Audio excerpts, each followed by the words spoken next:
अॻु मौजूद साथियों सिंध रीडर्स ऐं राइटर्स जे हिन चैनल ते अवां सभिनी खे भलीकार चवां थो।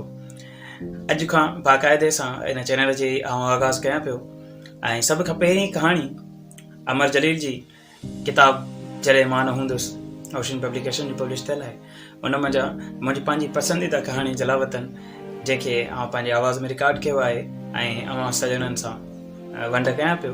उम्मीद तव्हां सभिनी खे पसंदि ईंदी ऐं पंहिंजी राय खां ज़रूरु आगाह कजो कमेंट में ऐं पंहिंजी पसंदीदा कहाणी बि कमेंट में उनजो नालो लिखी मोकिलिजो त जीअं अॻिते आईंदा असीं उन्हनि कहाणियुनि खे बि शामिलु करे सघूं। अचो त ॿुधूं था कहाणी जलावतन।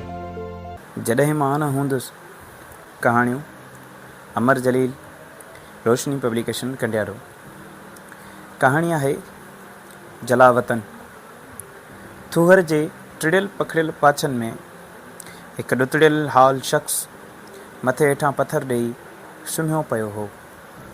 कपिड़ा लीड़ूं ऐं वार विखरियल हुअसि। मुंहं ते सदियुनि जी सितम ज़रीफ़ीअ जा गुंज हुअसि। थोरी देरि खां पोइ खेसि पंहिंजे सीने ते कुझु चुभंदो महसूसु थियो। हुन अखि खोले निहारियो। ख़ाकी कपिड़नि सां हिकु कामोरे क़िस्म जो ॾंडो मुश्तंडो मर्द खेसि बेदे जे लकड़ सां जाॻाए रहियो हो।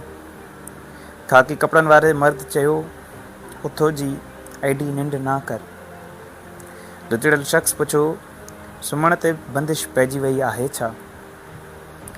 उथो जी ख़ाकी कपिड़नि वारे वटियल सटियल मर्द ॻाल्हायो।